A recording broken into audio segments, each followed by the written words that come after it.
that is Meghan Markle in a nutshell right now. And no, this ain't just another tiara and tabloid royalty session. This is about who Meghan really is when the cameras stop rolling, when no one's watching, or so she thinks. Now let's get into the mess. It all started with this bubbly, feel-good TikTok that seemed to pop out of nowhere. An American Airlines flight attendant was absolutely gushing over Meghan. She was calling her a queen, showing off a handwritten note from Meghan herself, praising her beauty, her kindness, even her nails. Yes, her nails. The whole video felt like it came straight out of a Hallmark movie called Flying with Royalty.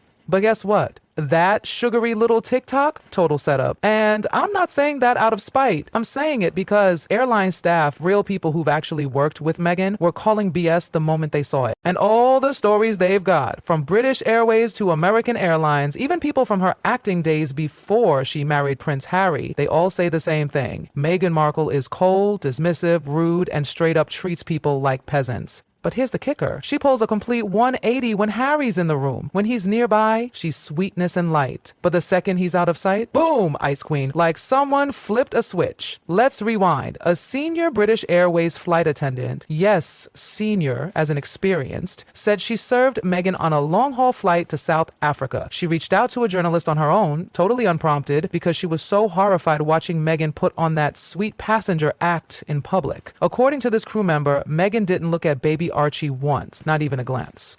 He cried, not her problem. Needed food, not her issue. It was the staff and the nanny who were doing all the work. Meghan, she was sitting there like that baby wasn't even hers. Now, you might think, hey, maybe it was just one bad day. Jet lag, mom life, international flight, right? Wrong. This wasn't a one-time meltdown. The flight attendant made it crystal clear. Meghan only turned on the charm when Harry was around. The rest of the time, cold as Antarctica. And then there's the American Airlines side of the drama. Multiple crew members who understandably stayed anonymous said Meghan is the worst celebrity they've ever had to deal with. Yes, worse than the ones who demand imported mineral water chilled to glacier temps. Worse than those who flip out over lukewarm sparkling water. Apparently, Meghan has a habit. She books economy or coach, but walks in expecting to be treated like the Queen of England. Demands upgrades, doesn't offer to pay, just expects it. And when she's told no, she gets nasty, like snapping fingers and throwing diva fits kind of nasty. So when that TikTok came out all happy, glowy, and full of praise, airline workers who've really served her were stunned. Not because she was being complimented, but because the video was a massive breach of every airline rule in the book. That flight attendant showed a handwritten note from a passenger and even used her name. That's a fireable offense.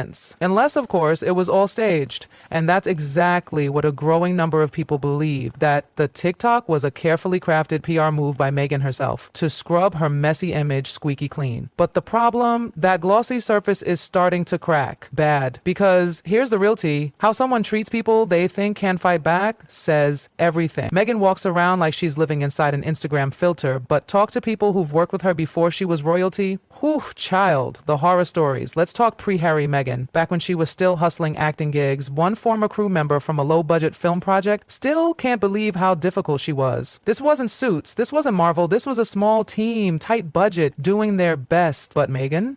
She acted like she was Beyoncé on a world tour, refused to travel with the cast, demanded business class seats on flights that didn't even have business class, and when they told her no, she lost it.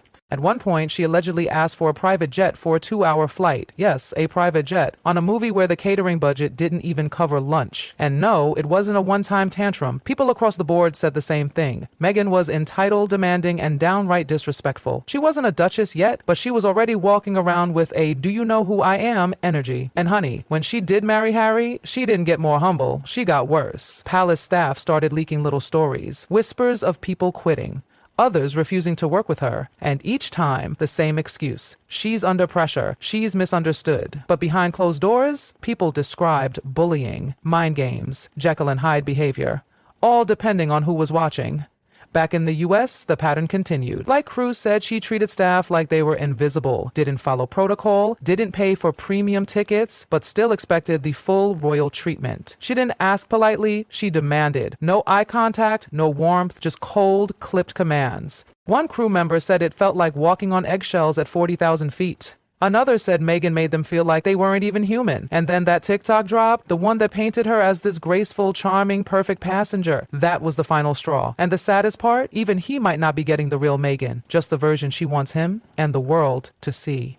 It all comes back to one truth. The way someone treats people when there's nothing to gain, that's who they really are. Meghan's got money, fame, a massive platform, but none of that means anything if she treats others like extras in her personal fairy tale. Because eventually, no matter how many NDAs you hand out, no matter how tight your PR team is, the truth always leaks out. Sometimes in whispers, sometimes in TikToks, and sometimes from the very people you treated like they were invisible. And what makes this whole thing explode beyond just celebrity diva behavior is how consistent it all is. Different continents, different industries, different time periods. But the stories? Nearly identical. It's always Meghan walking into a room with her nose up, looking straight through people like they're scenery. It's always her demanding special treatment without a hint of humility. Always playing the perfect princess when eyes are on her, but the second the spotlight fades, boom, ice, dismissal, silence. And what does she do when someone tries to speak out? Lawyer up, lock it down, slap them with a contract so tight they can't even whisper her name in a mirror 3 times without a legal team showing up. There's a reason so many people only talk anonymously. These are people who signed NDAs just to work with her, serve her, fly with her, or assist her, and yet, despite all that fear of consequences, they're still willing to talk. That says something. That says a lot. And the saddest part, some of these people aren't just jaded workers looking to vent.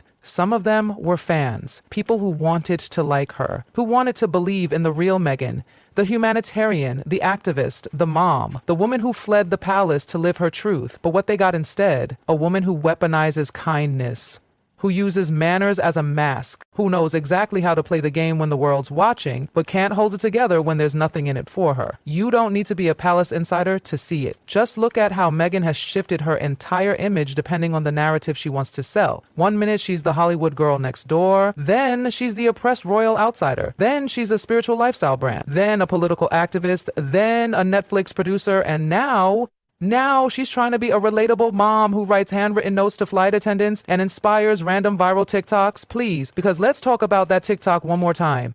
A note written by Meghan praising the crew, complimenting nails, signed off like she's the fairy godmother of aviation, and people ate it up. Millions of views, thousands of shares, fans screaming, "She's so graceful." Meanwhile, back in reality, crew members were practically choking on their memories. One of them even said, watching that video was like watching someone rewrite your trauma into a Disney movie. That's how twisted it feels when the world sees a lie go viral while the truth sits gagged behind a contract. And what's even more twisted, this ain't new. Meghan has a whole history of doing this, rewriting every environment she steps into so it suits her narrative. Palace staff, she painted them as cold and racist. British media labeled as bullies. Her own family portrayed as toxic and controlling. Yet everywhere she goes, the pattern follows her. She steps in, burns bridges, silences the fallout, and reinvents herself in the ashes. It's giving main character syndrome, but not in a cute way. And look, let's not pretend this is all about her being a strong woman who won't take disrespect, because strong women lift others up. They don't crush the people around them to elevate their own brand. Real strength is dignity, quiet power, grace without audience. Meghan's version, it's curated chaos. It's messed in a ball gown with a lighting crew. Even people who worked on Suits, a show that wasn't exactly breaking Emmy records, have privately said she acted like she was above everyone the second the cameras stopped rolling.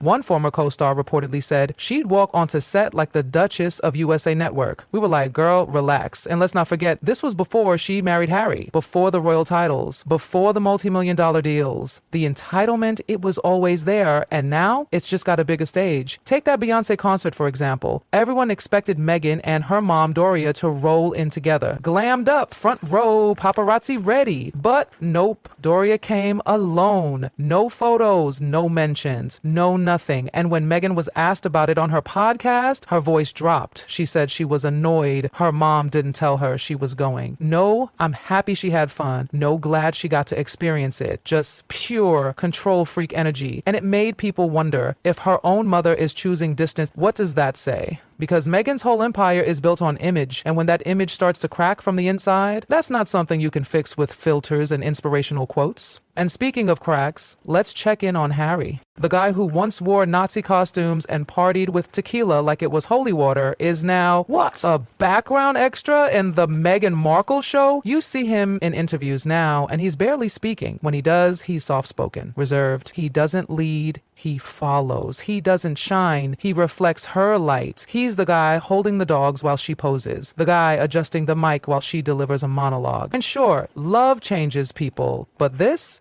looks like someone disappearing. And there are rumors, lots of them, that even he doesn't get the real Meghan.